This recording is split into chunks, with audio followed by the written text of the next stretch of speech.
From humble beginnings to the pinnacle of success, one man's journey proves that with determination, anything is possible.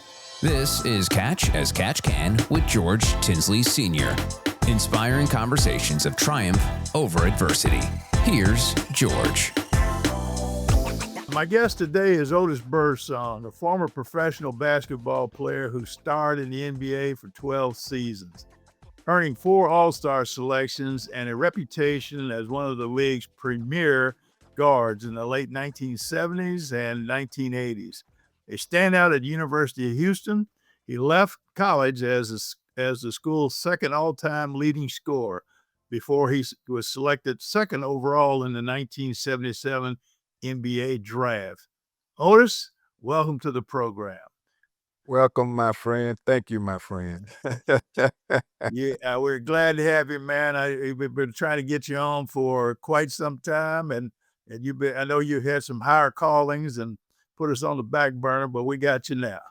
Well, you're the busiest man in show business, so it's just an honor to be on with you. Finally got you. We finally got each other. Well, look, let's have some fun and talk about some things that the folks might be very interested in. I'd like to start off by, I mentioned here in 1977 draft, and you were being the second pick. What do a lot of people don't know about that draft, you being the second pick and your contract? Well, first of all, the hoopla surrounding the draft did not exist then. Now they fly guys into New York, and it's a whole big entertainment festival. The year I came out, I knew I was going to be the second pick in the draft because I was in Kansas City the day of the draft. So I knew Kansas City was going to draft me. I had flown in a couple of days earlier. They took me to the stadium where the Kansas City Chiefs play and the Kansas City Royals and showed me the city. So I knew I was going to be drafted by them. Okay. And also, I wasn't spending the night in Kansas City because my mama had planned a party for me back home that night. So after the draft, I flew back home to Tampa, and they picked me up, and we had a party at the house in Winter Haven. Okay. But I knew I was going to be the second pick in the draft. What was interesting, Kent Benson went number 1. Okay. Yeah. And Marcus Johnson from UCLA was the third pick. So it was a great draft. Eddie Johnson from Lake Weir, who played for the Atlanta Hawks, was in that draft. Ernie Grunfeld. So 1977 was a heck of a draft. Norm Nixon was in that draft. It was a great class. Yeah. But what else was significant? A lot of people they hear about these $1 million contracts, multi-million-dollar contracts, and I think you set a standard at that time. Tell us about it. Well, not at that time. It Okay. was my second contract that set the standard. George, being the second pick in the draft, I signed for $150,000 a year. Wow. Okay. It was a 4-year contract with the Kings, which back then, $150,000. Sure. It was a big contract, but Yeah. it was $150,000. My shoe contract with Converse was for $1,000 and all the product that I wanted. Unbelievable what the guys get now, Yeah. So Yeah. You said Puma? Was that for Puma? Converse, Converse. which was Okay. basically back then, it was Converse and Adidas. Right. You didn't have Nike and Puma and all the other shoe companies, so Okay. you didn't have the competition. But I wore Converse in college and in high school, so I wanted to wear Converse initially into the pros. Okay. But it was $1,000 a year contract plus Wow. all the product, man. Yeah. So at that time, who all was with Converse besides Dr. J? I'm sure he was.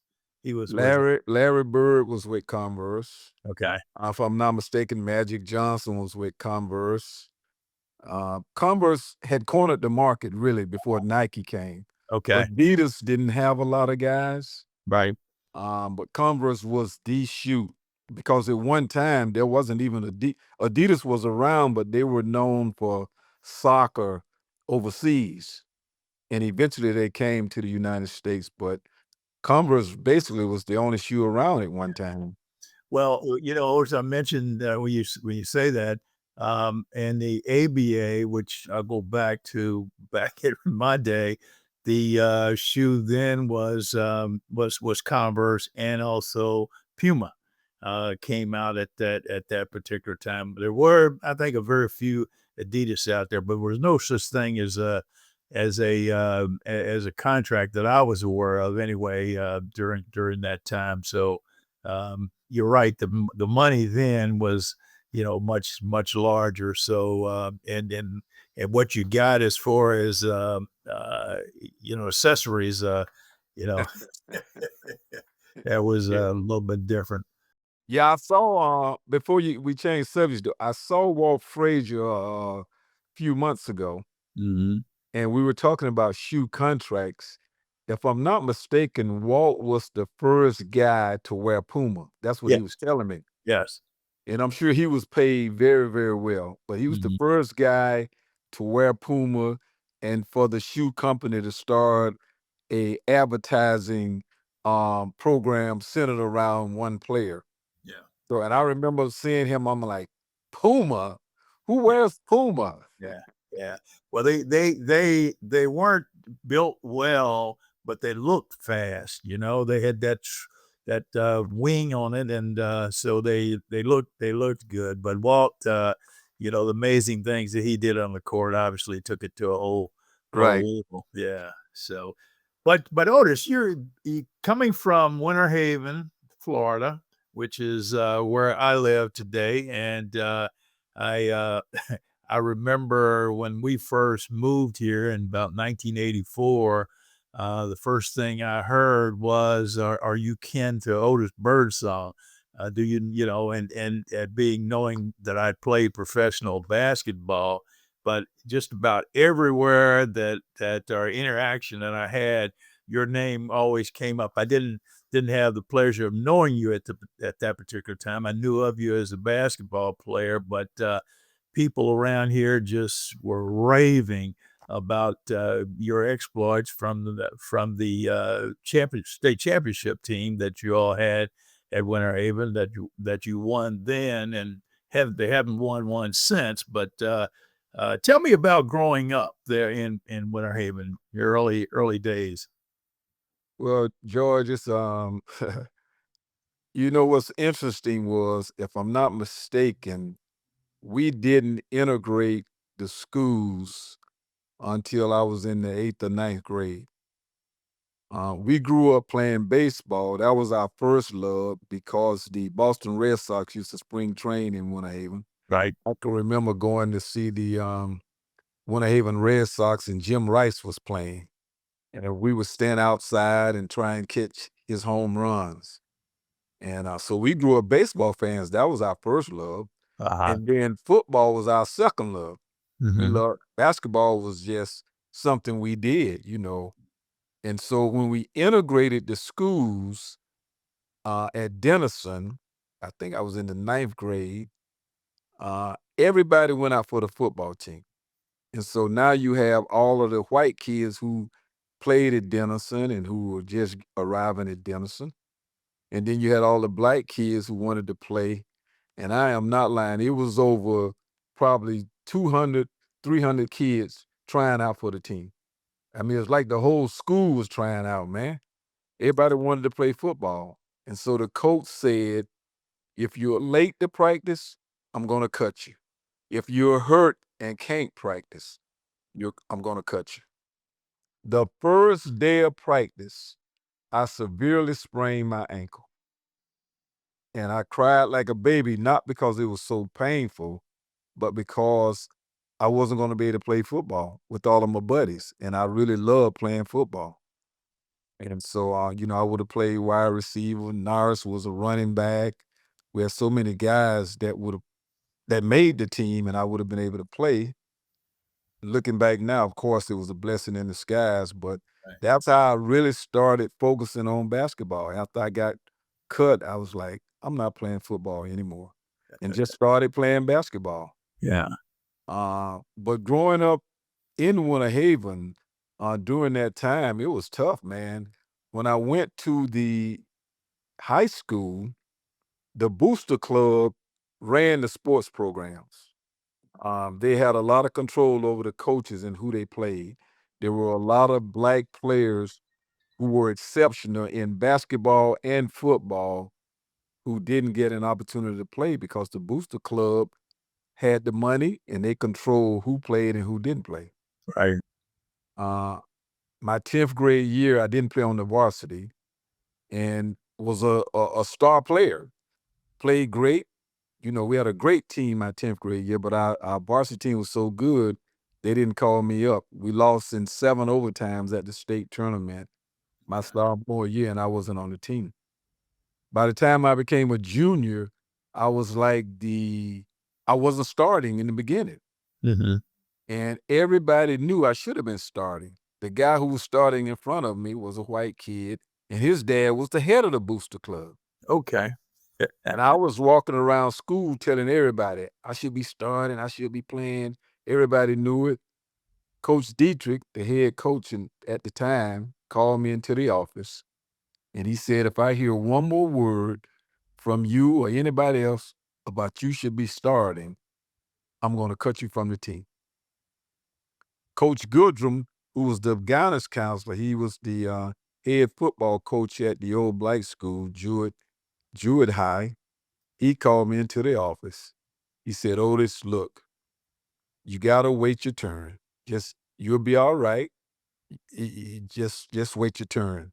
If it's meant for you, you'll be all right. Everybody know you the best player, but just wait your turn. It wasn't a few days later, George, I am not lying. A few days later, that boy almost break his ankle. I mean, to the point where he couldn't play at all for like 4, 5, 6 games. And he never played again. Because once they starting me and the people saw it, there's no way you're going to put me on the bench Right. after that. But that's how I started playing my junior year. Mhm. Okay.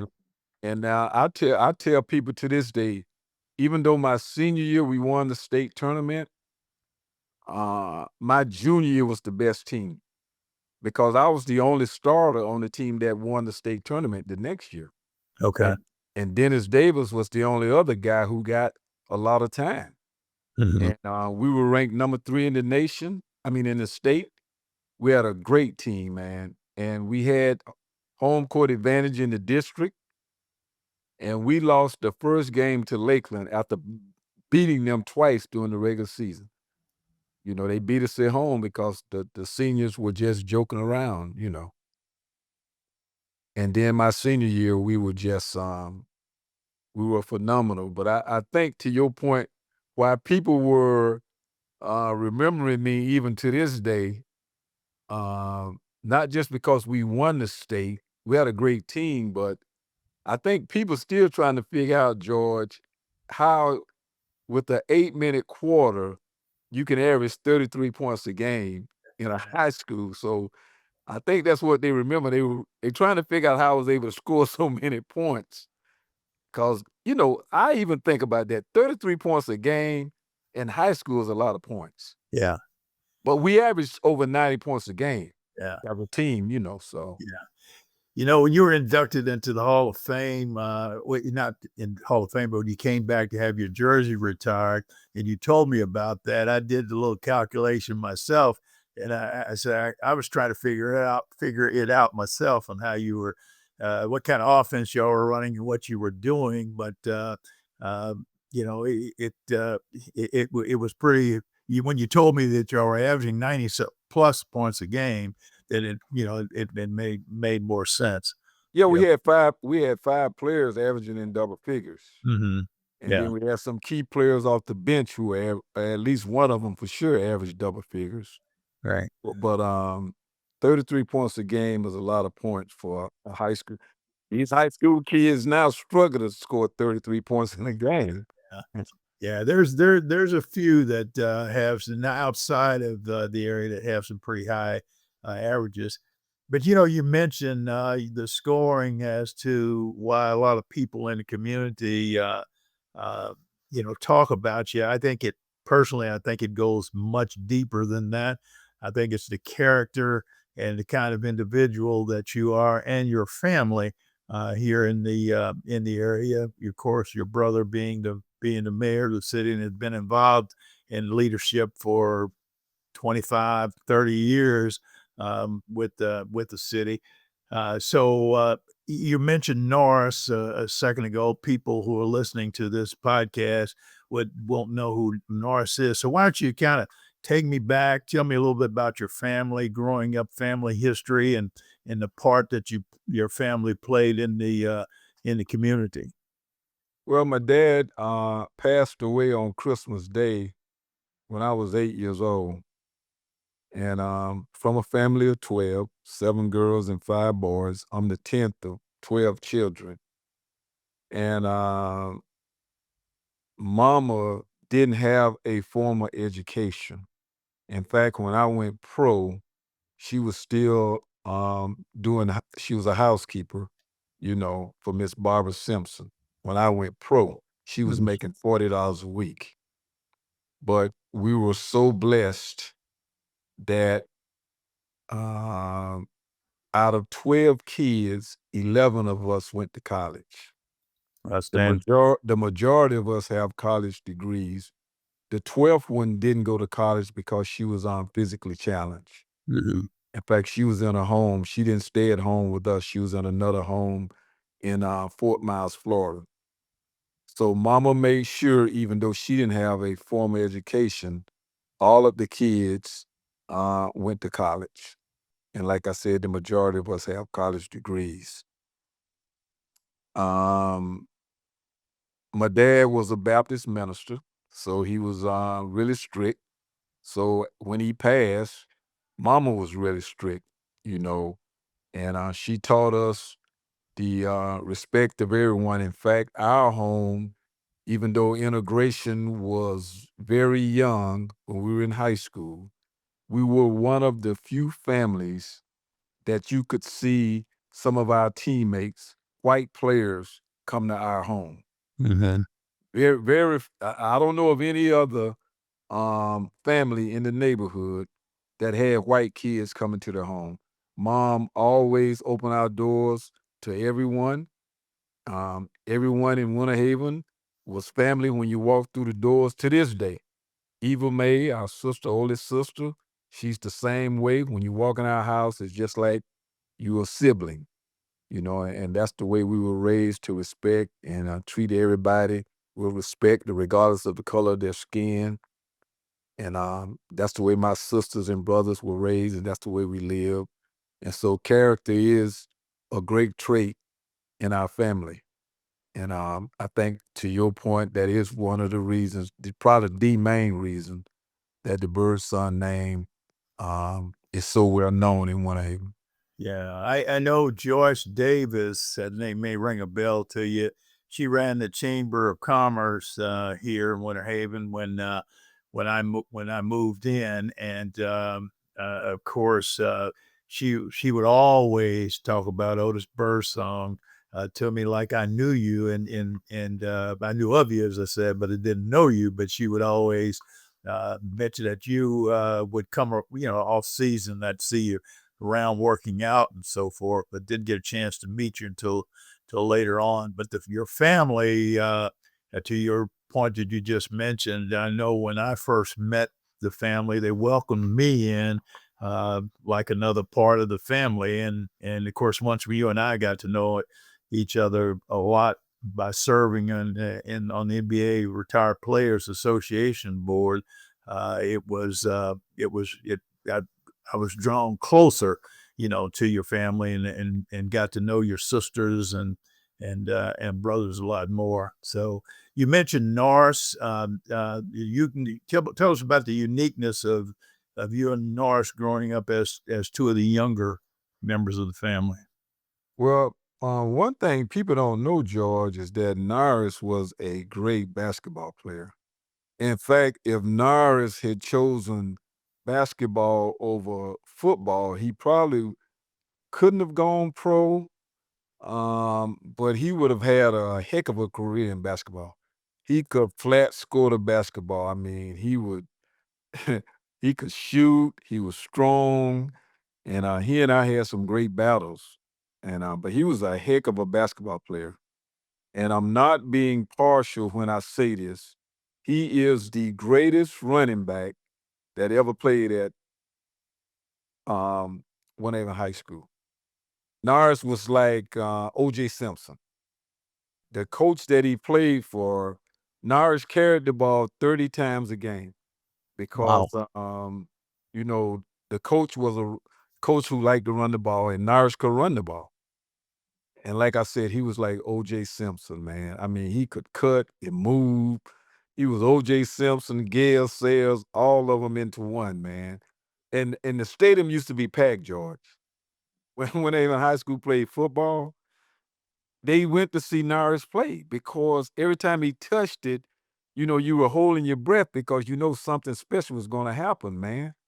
And like I said, I'm not biased because he's my brother, but he was the greatest running back Winnebago High School has ever had, man. Uh, And I'm going to try and push to get him in the Hall of Fame as well at that high school because he was amazing, man. But so did he play basketball and football? he played basketball and football. He played up until the 10th grade. No, he actually played until the 11th grade, Okay. and then he didn't play his senior year. Okay. Yeah. Okay. Okay. Okay. So at what point did you all or your family make the decision for Norris to be held back 1 year to be in the same year as you?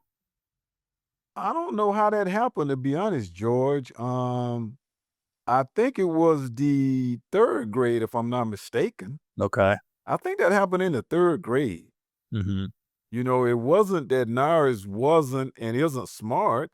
It's just that kids goof off, Uh-huh. and we don't, even in the 2nd and 3rd grade, you're not taught or thinking about you're gonna stay back or you're not gonna pass. Mhm. You just going to school. You're just having fun. You make your grades, but you're not really serious about grades in the 2nd or 3rd grade. And my dad had passed, and even though she was big on education, yeah, I don't even know how you would keep a kid back then. Mhm. Now they do it intentionally. Yeah. I know in New Jersey, when I go up to do the camps, the parents keep their kids back so they can play another year to get better, you Yeah. know. Yeah. But I think it happened in the 3rd grade, if I'm not Mm, mistaken. mhm. Okay. Because you and he have had the close relationship, within the family, probably closer than the rest, and Nathaniel was quite a bit older than you all, correct? And he took on the father role? He did take on the father role. After dad passed, Nathaniel did take on the father role. Mhm. And he has done a tremendous job until this day. I can remember in high school, he used to let us use his car on the weekends. And man, it was nice. Yeah. There was a story I heard, and we will finish up here on the high school and elementary or middle school.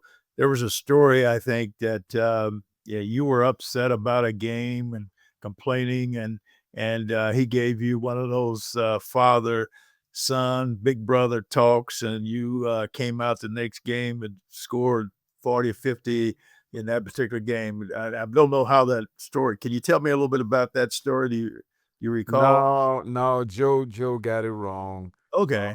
What happened was my junior year, I was the second leading scorer on the team Okay. behind Warren Bridges. Okay.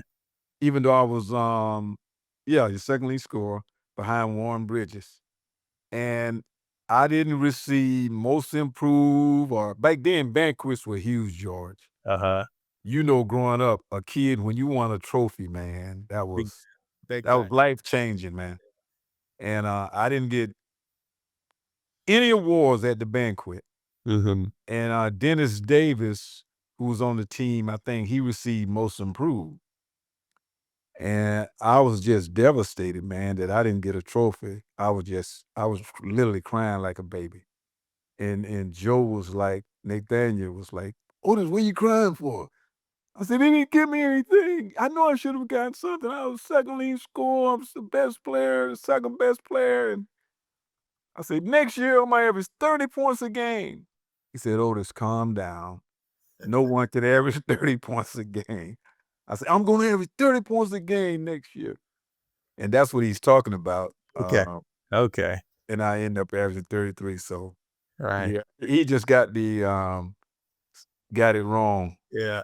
It was at the banquet that I heard him say, tell the story. Maybe I've got it wrong, maybe, because obviously he knew what the story was. Yeah. I got it wrong. It was one of the youth basketball that he introduced you. That's what it was. Yeah.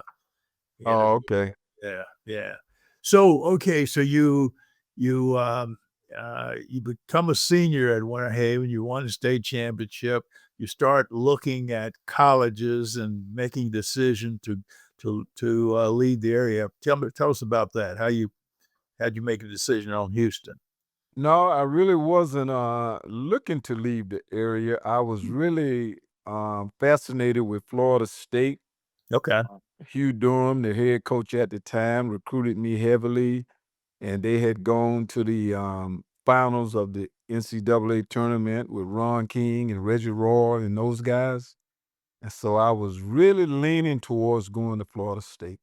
Of course, I had my high school sweetheart. Didn't want to leave town because I wanted to be near her.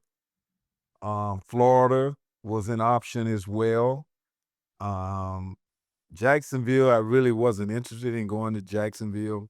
The first school that sent me a letter, George, in the state of Florida was Stetson. And I didn't think Stetson was a big enough school or basketball school at the time, so I really didn't consider them. But my first recruiting trip, first time I ever got on a plane, was the University of Houston.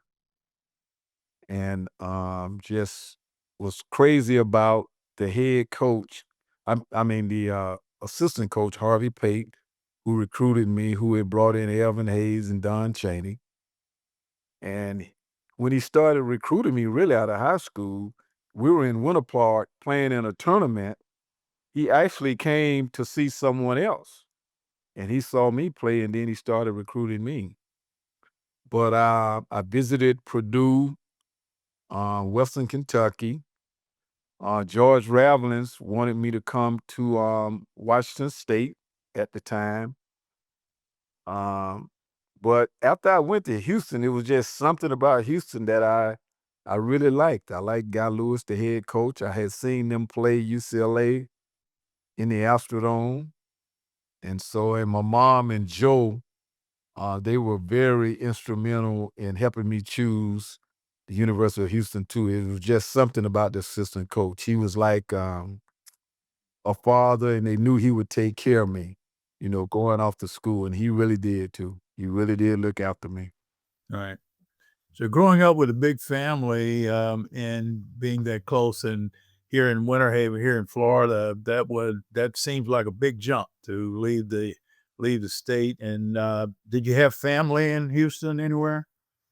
I didn't have any family in Houston. But George, everything is ordained, whether you believe it or not.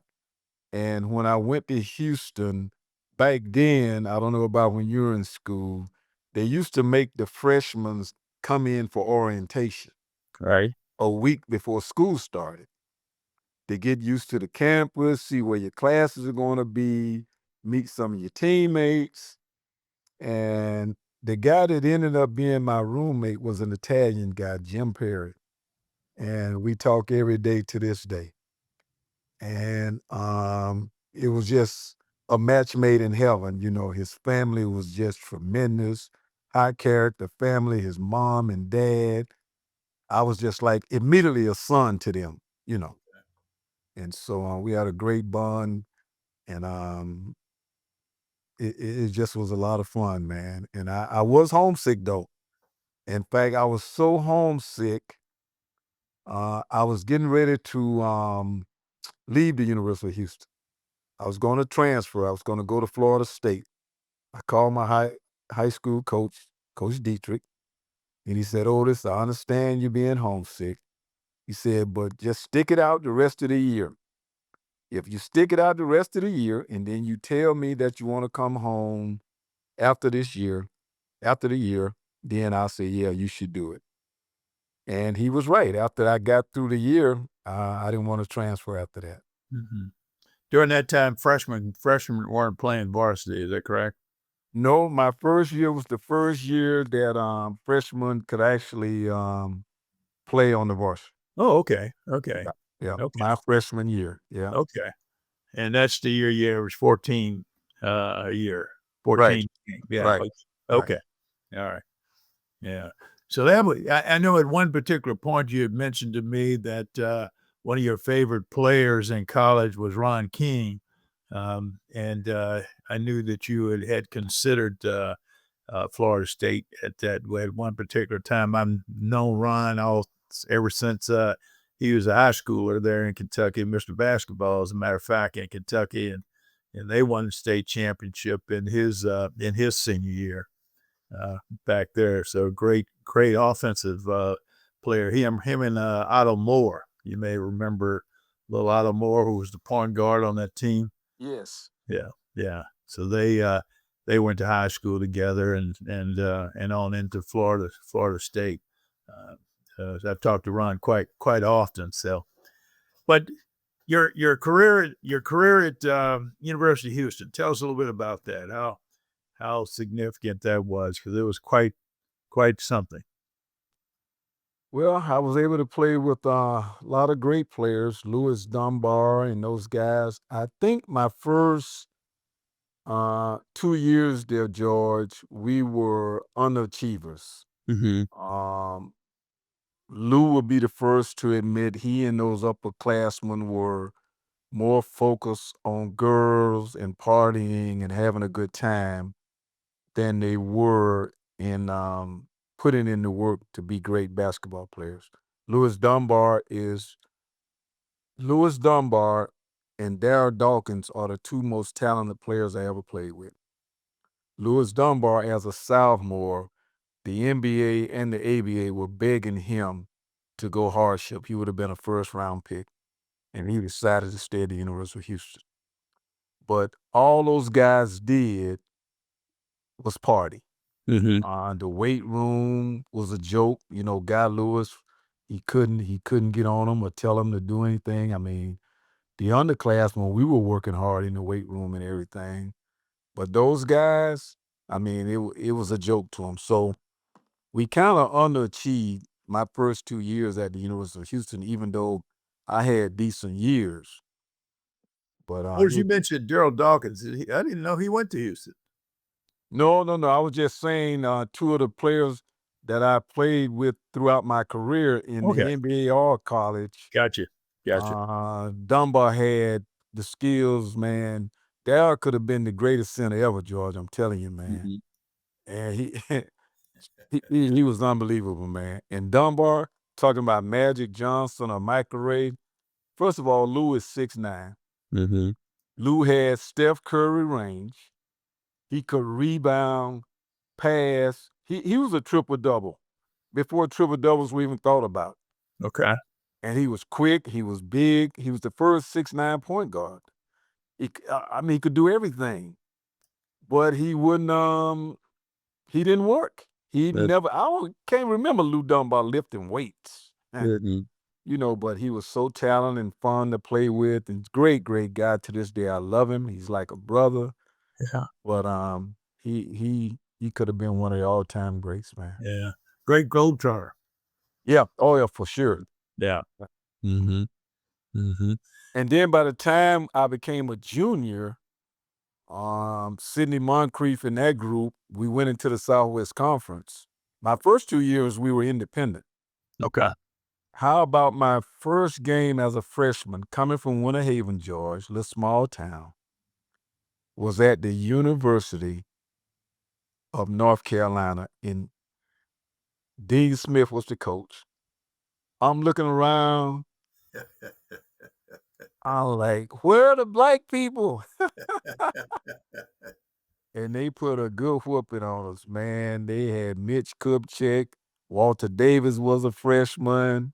Oh, man. It, it was a whooping. But that was my first game in college. Okay. Also, my freshman year, we played at Louisville with some of the great, great players they had. We played at South Carolina. They had Alex English and Brian Winters. We played at Southern Cal. They had Paul Westphal and Gus Williams. Mhm. Oh, man, we had a schedule, man, because we Mhm. were independent Right. the Right. first 2 years, and those are the kind of teams we played. Mhm. Who was in Louisville? Do you remember? Are you kidding? They had Junior Bridgman. Okay. Okay. The guy that jumped so high, I told you he jumped center. Yeah. Howard. Can't think of his last name. First name was Howard. About It, it, 6'2". the guy who was a freshman, he came in with me. I think he told me he had his legs amputated. Wesley Cox. Wesley Cox was on that team. Stanley Bond. Philip Bond was on that team. Yeah. Bill Bunn was on that team. Yes, Okay. yes. Yeah. Yeah. They Yeah. had a tough team, and they were good. Yeah. I remember now. I'm trying to put the years together. Yeah, they had a really a great team. That Ricky Gallen played on that team from Florida. No, Ricky was a couple years behind me, I believe, Oh, George. he was? Okay. Yeah. Ricky was a couple years behind me. Okay. Mm-hmm. Well, he played with Cox by the time Cox graduated. That's okay. Yes. Yeah. I Yeah. think Wesley's third year, Ricky was a freshman, Mm-hmm. and we didn't play Louisville anymore after that first year Okay. because we went into the Southwest Conference, Mm-hmm. and we didn't play Louisville anymore. Mm-hmm. Mm-hmm. Okay. So your exploits. Tell us about the exploits there now at Houston in your junior year, and you go into the conference, and you're averaging how many at this time? Well, my junior year, I averaged 24.6 or something, which was like 25 a game. I mean, my sophomore year. Mm-hmm.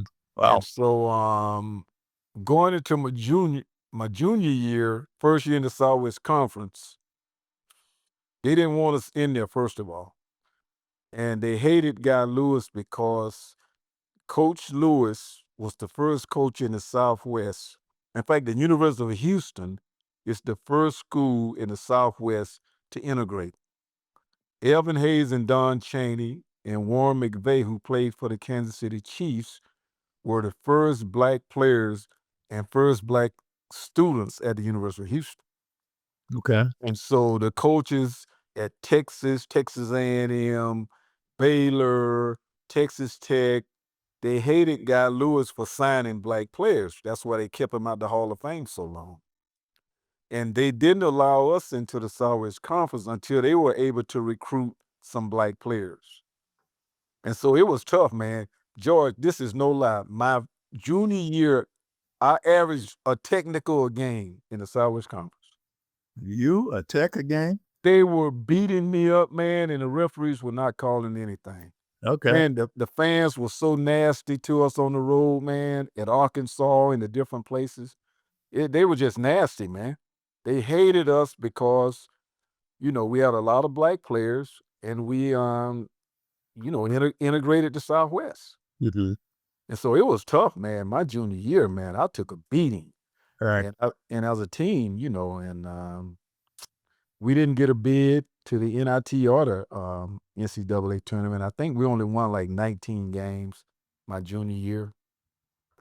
But what was significant about my junior year, I had played in the Pan American Games in Mexico City, and we won the gold medal. The centers I played with Tree Rollins, Robert Parrish, and Rick Roby were the centers from that I played with. Rick was from Kentucky. Philip Bond was on that team. Mm-hmm. And so we had a great, great team, man. We won the gold. And so going into that summer, we were going into the 84 Olympics. I'm sorry, the 76 Olympics. Okay. And I tried out for the 76 Olympics. And I can remember being cut. George Thompson came in the room and he said, Otis, we're going to make you an alternate. If somebody get injured, then you'll be able to come. I was voted most valuable player of the Pan American Games. Mm-hmm. And so I said, well, what's the reason? And he said that Dean Smith felt like I was such a great scorer that I wouldn't fit in with the team. Really? Dean Smith took 7 guys from the ACC, and then he took 3 guys from Indiana who had won the championship, Scott May, Kent Benson, and I can't think of the third guy. And Quinn on that team? Quinn Buckner? And Quinn, yes, and Quinn Buckner. He Mhm. took 7 guys from the ACC. Okay. Yep. There And you I have could, and just like when I didn't win a trophy, George, Yeah. all summer long, bro, I was motivated. I called Coach Lewis. I said, Coach, please, whatever you do, please, please, please get me a game with North Carolina. Please get us a game my senior year. And I can remember being in Winter Haven, playing in the front yard and hanging out with some friends. And he called me. Mama called me and said, Coach Lewis is on the phone. And I ran inside. He said, I got some good news and some bad news. I said, well, what's the bad news? He said, I couldn't get a game with North Carolina. I'm sorry. I said, well, what's the good news, Coach? He said, I got us a game at UCLA on New Year's Day on national TV. Yep. So there you go. Yep. So my senior year, we just had a phenomenal year. We won 26 regular season games. We lost to Arkansas in the conference championship. We didn't get a bid. The UCLA game at the time, I don't know if it still stands, but I think I had the highest scoring game at Poly for Vision at the time. I scored 43 that game, and John Wooden said it's the greatest single effort he had ever seen at Poly Pavilion at the time. And we didn't get a bid to the NCAA tournament, George, because back then they only had 28 teams. Mm-hmm. They took 28 teams. Arkansas got the bid. So we went to the NIT. Okay.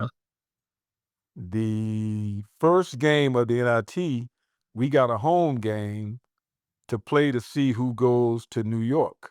The NIT was big back then. Yes. And guess who we played? The phenomenal Indiana State team with Larry Bird. Okay. And they built it up as Bird versus Bird. Larry was the second leading scorer in the nation. I was the third leading scorer in the nation. He was averaging like 32. I was averaging 30. And they built it up Bird versus Bird. And they had a heck of a team, man. And it came down to the wire. Packed arena. We had a 1-point lead.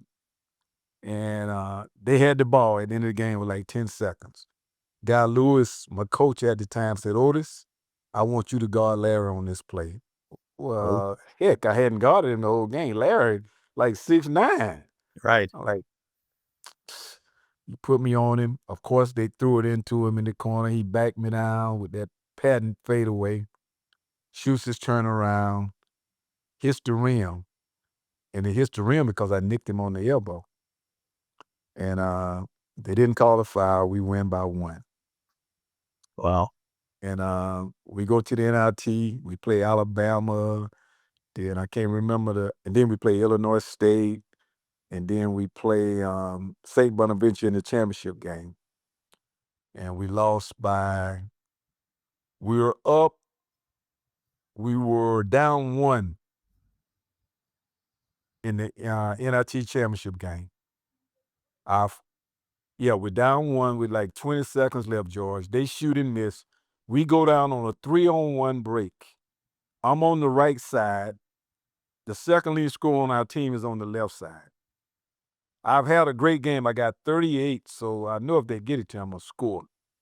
He got caught up in the moment, our freshman point guard, because our starting point guard had fouled out. He pulls up from the top of the key and misses. They get the rebound. We got to foul them. They end up beating us by 3. NIT finals. Wow. But that was good exposure, though. Great exposure. Oh, I mean, the New York papers were going crazy. Yeah, I mean, guys, I have guys now talk about they were at that game when they see me, or they run into me or call me or whatever. It was a great game. St. Bonaventure had a great game. Yeah. But Who's on what's fascinating, who's I on don't think they had any players that went pro, though, Okay. on that team.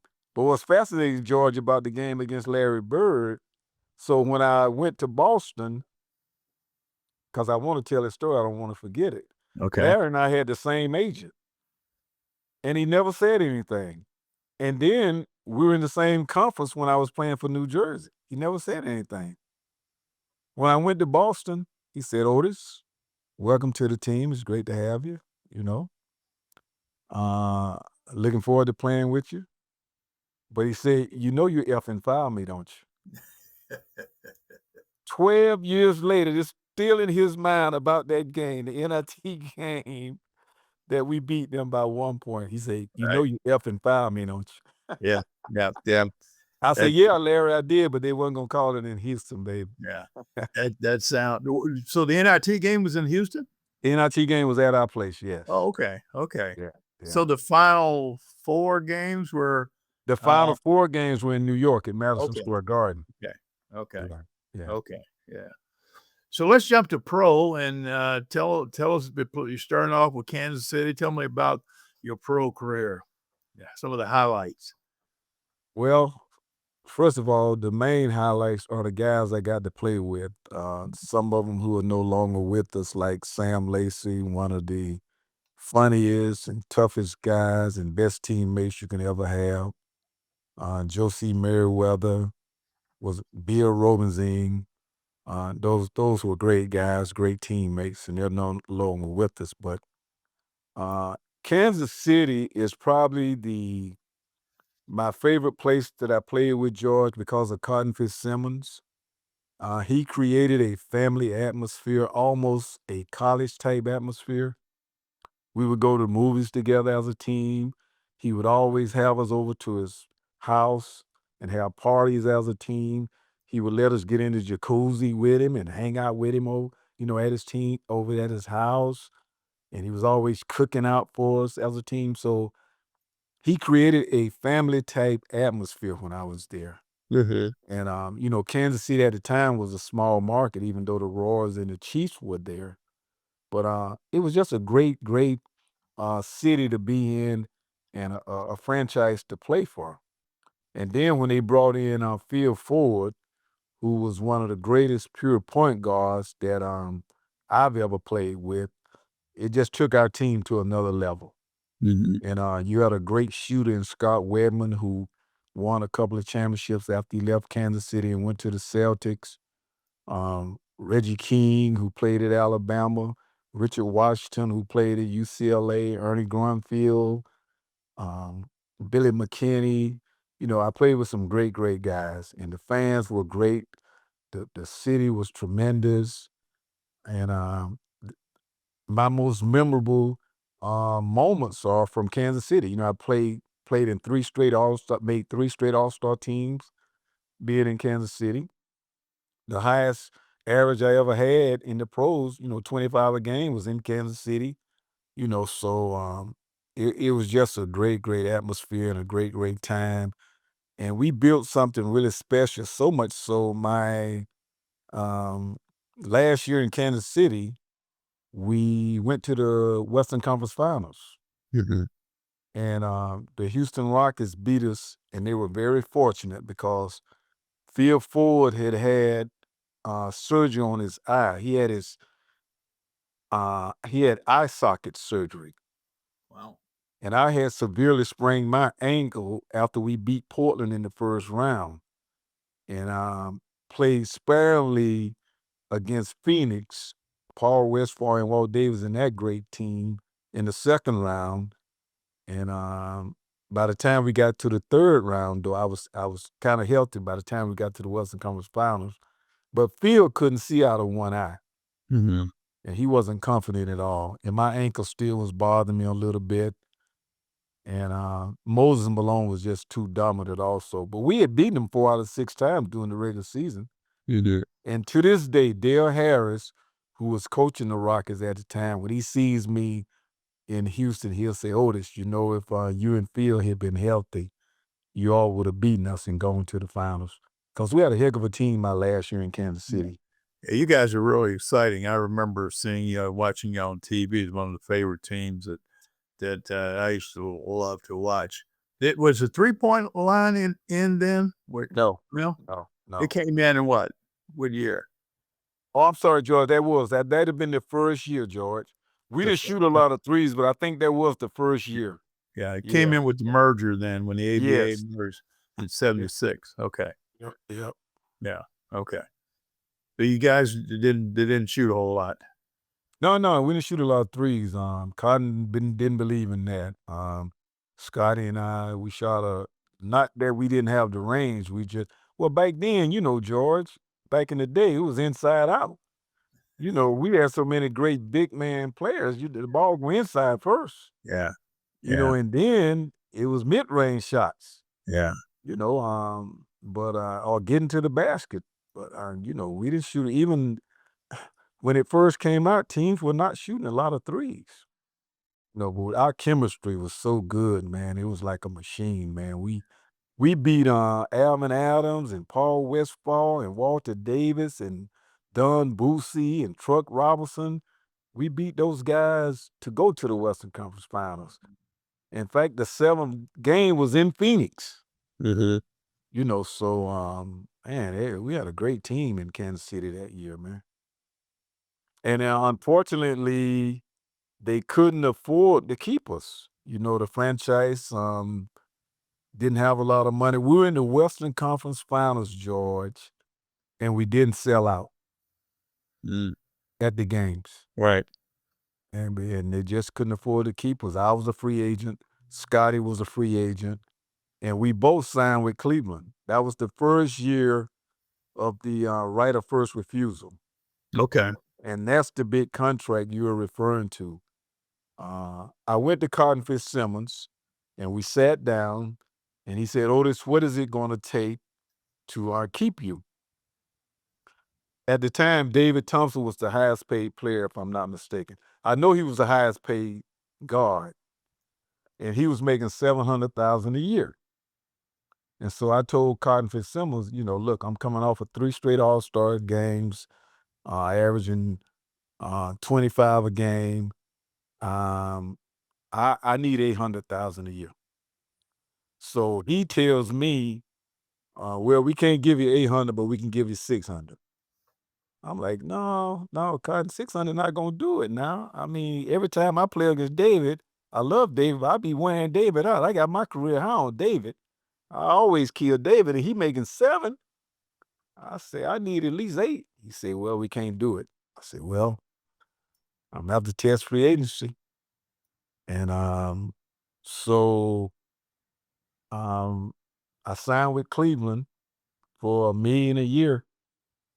And of course, Kansas City didn't have the money to match it. So what they did a matching trade. They traded me to New Jersey for Mike Woodson and somebody else, and I went to New Jersey. But I wanted to go to Cleveland. I mean, we had signed Scott Redmond, James Edwards. I don't know if you remember Bobby Wilkerson. Yeah. Bobby Wilkerson. Yeah. George, all 3 of us had signed with Cleveland, man. Okay. And and plus they already had some decent players there. Mm-hmm. Man, I was excited to be going to Cleveland. Who was there then? The big man, Cleveland. It was Jim Jones, the barbecue guy. He has a from Kentucky State. Yes, he has a barbecue sauce now. Play with Elmo. Elmo. It was Elmo. Elmo Smith. Elmo Smith. Yeah, man. Good friend. Yeah. And if I'm not mistaken, I think Bingo or one of those. They had a real good small forward there. Bingo Smith. It might have been Bingo Smith. Mm-hmm. Yeah, And I think Austin Carr wasn't still there, was he? I'm not sure. Yeah, but they had a decent team. They had some decent guys. Okay. And so I was excited, man. I mean, the play with Scott Wedman, my boy. Shoot, and James Edwards, and man, we had a good team, man. And, okay. So you go to New Jersey and played there, and is that where you and Michael Ray hooked up there, or? Yeah, well, initially Kansas City got rid of Phil Ford. Larry Brown was my coach, and he went and got Phil Ford and Sam Lacey, and Larry was coaching New Jersey? yeah, Okay. I didn't know my, that. my first 2 years, where he coached me 1 year. Yeah. In the second year, he bailed out on us and went to Kansas. Didn't tell anyone. Yeah. Um, New Jersey was tough, George. I played in New Jersey 7 years. Played for 5 different coaches, 5 different systems. It was terrible. They had 10 owners. Wow. It was a revolving door. They were trading players left and right every week, man. Man, we had some great teams, man. So many great players came through New Jersey, and they got rid of them, man. Mm-hmm. It was frustrating, man. Yeah. Well, no wonder Larry left then. No, Larry left because when Larry left, we had some great players. He had drafted Buck Williams. Mm-hmm. Okay. Yeah. Well, Larry was very, very emotional guy and very close to players. Larry and I roomed together in my first year in the ABA. Get out of here. Yeah. He was my I was his rookie, if you will. No. Yeah. What? Yeah, we had a great relationship. Yep. At Washington Capitals at the time. And Wow. Larry was an all-star guard. I don't know if you knew that. No. Yeah, he was an all-star. So he could play. Oh yeah. He helped make Rick Barry in the ABA.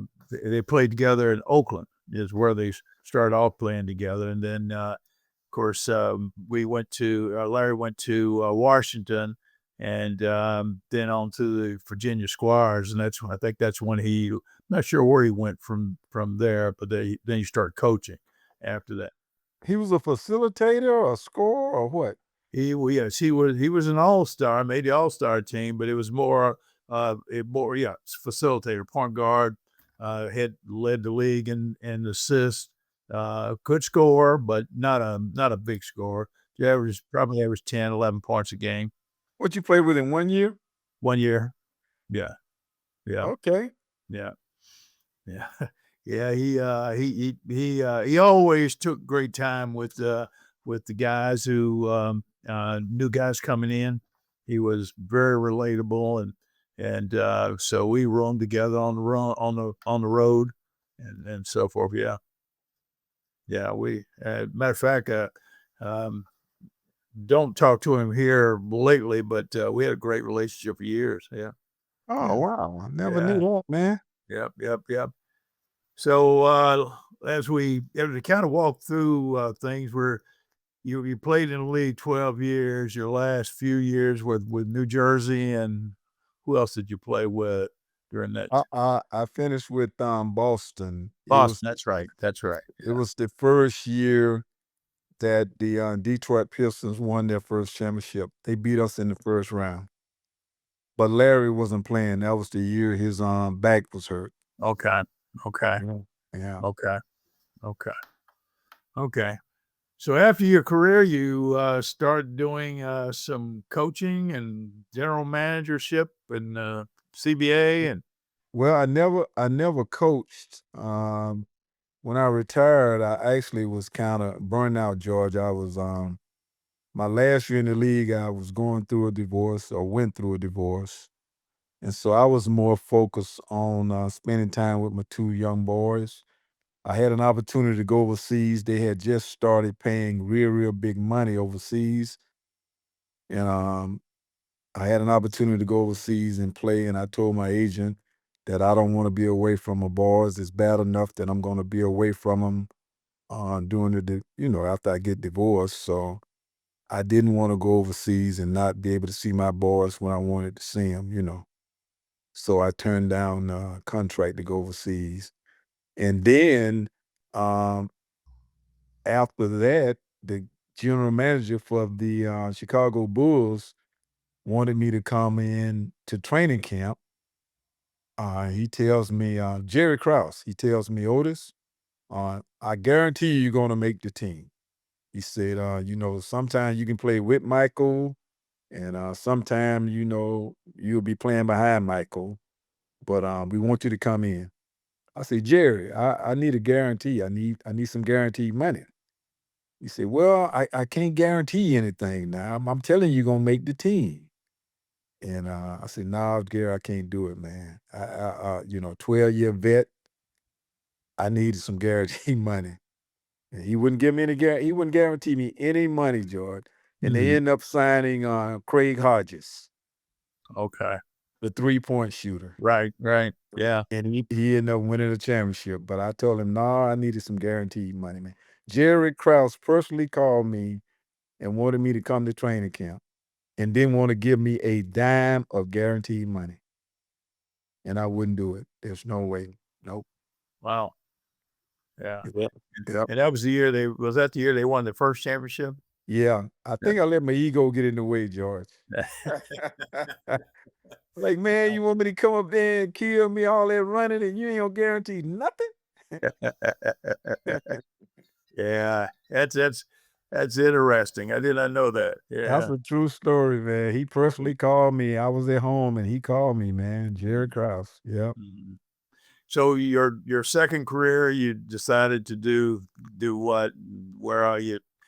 What are you doing today? Well, I decided that I was gonna take some years off and do nothing. And I was living in Houston and this guy asked me to help him with an NBA type All-Star game with former players at the Summit in Houston. And we started putting it together. We got the players and getting sponsorships and stuff. And I was like, man, I kind of like this. This is fun. And even though the game didn't happen, I was able to meet with the GM of the Houston Rockets, of course, be in touch with a lot of the former players and talk to executives and sponsors and CEOs. And I said, man, I need to start me a sports marketing company. And so that's what I did in Houston. After a year or so, I started doing that, which eventually led me to become the director of events and promotions at the Starbuck company for Roger Starbuck Mhm. for 8 years. And then after that, I had an opportunity to become the president and general manager of an NBA Development League team in Little Rock. And left the Starbuck company and went to Little Rock and did that for a couple of years. Actually did that for 3 or 4 years, being the president and general manager of minor league basketball teams. Mhm. And I still, to this day, I still do events, and speaking engagement for guys and golf tournaments and stuff like that. And but my main focus right now is I'm an ambassador for the Brooklyn Nets. I don't know if a lot of people knew that, but I do a lot of stuff for them and with them, Mhm. and they really support a lot of my endeavors that I do. Have a great relationship with the owners of the team, in communication with them all the time. And but I attend a Bible school called the Institute of Divine Metaphysical Research. And that is the reason my wife and I moved to Los Angeles because it's headquartered in LA. Okay. They are non-denominational um, religious organization, and been doing that actually since been involved with the school since 1989, and that's my main focus. 3 days a week, we have a Bible school, that we attend. But that's what I'm doing. You do that virtually? No, No? no, Okay. we attend the class in LA. In Okay. fact, we have branch schools all over the country. We have one in Orlando, actually in Winter Park, in Orlando. In fact, I was in Fort Lauderdale. I'm actually in West Palm Beach right now, Okay.